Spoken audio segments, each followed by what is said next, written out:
Hello guys, आजको भिडियोमा चाहिँ हामी रियासुको दुईटा इम्पोर्टेन्ट फङ्सन जसको काम त एउटै हो तर एउटै होइन त्यसको बारेमा डिस्कस गर्दैछौँ। त्यो चाहिँ हो एउटा चाहिँ ऱ्यान्ड फङ्सन अनि अर्को चाहिँ ऱ्यान्डम इन्टिजर फङ्सन।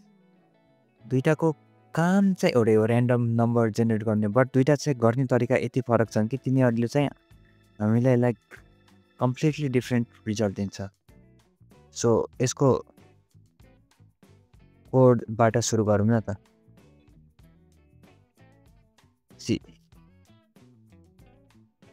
एउटा सिम्पल कोड ल्याएको छु मैले।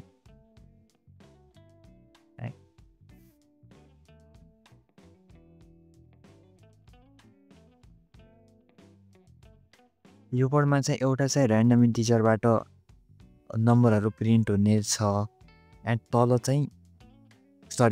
चाहिँ ऱ्यान्डम इन्टिजरबाट नम्बर प्रिन्ट हुन्छ एन्ड माथि चाहिँ ऱ्यान्ड फङ्सनबाट नम्बरहरू प्रिन्ट हुन्छ। यसको आउटपुट चाहिँ गएर हेर्दा every time restart reload the page यो चाहिँ तलको ऱ्यान्डम इन्टिजरको चाहिँ आउटपुटहरू चेन्ज भइरहेको छ, तर ऱ्यान्ड फङ्सनको त आउटपुट चेन्जै भएको छैन।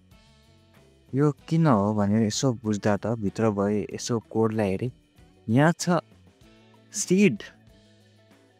Seeding the sudo random generator भनेपछि हामीले इफ सेम सिड युज गऱ्यो भने चाहिँ जतिचोटि रिफ्रेस गऱ्यो भने हामीले सेम ऱ्यान्डम नम्बर पाउँछौँ। बट ऱ्यान्डम इन्टिजरको केसमा चाहिँ हामीले सेम सिड युज गरेन भने चाहिँ हामीले इच टाइम हामीले नयाँ ऱ्यान्डम नम्बर पाउँछौँ जो चाहिँ क्रिप्टोग्राफिकल्ली सेक्योर हुन्छ।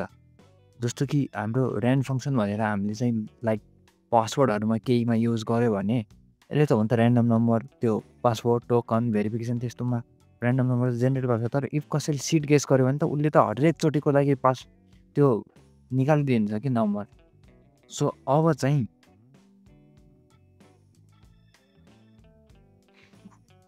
के गर्नुपर्छ भने चाहिँ हामीले चाहिँ यो इम्पोर्टेन्ट कुराहरू हुन्छ नि, त्यसको लागि चाहिँ हामीले यो ऱ्यान्डम इन्टिजर फङ्सन चाहिँ युज गर्नुपर्छ।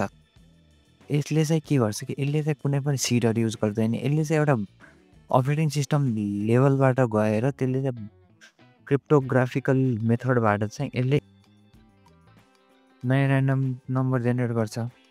So that's why random int चाहिँ सेक्योर हुन्छ त्यस्तोको लागि। अनि ऱ्यान्ड फङ्सन चाहिँ अलिक इन्सेक्योर हुन्छ। र कुनै कुनै कुरामा जस्तो ऱ्यान्ड मात्र पनि काम चलिहाल्छ, जस्तो कि युआई चेन्ज गर्न।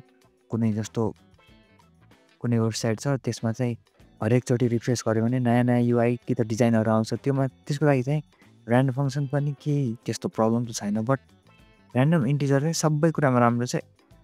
एउटा स्पिड चाहिँ अलिक स्लो भन्ने हो कि, तर त्यो पनि त्यस्तो स्लो हो मतलब फिलै हुँदैन क्या युजरहरूलाई, अनलेस धेरै खतम सर्भर छ भने। सो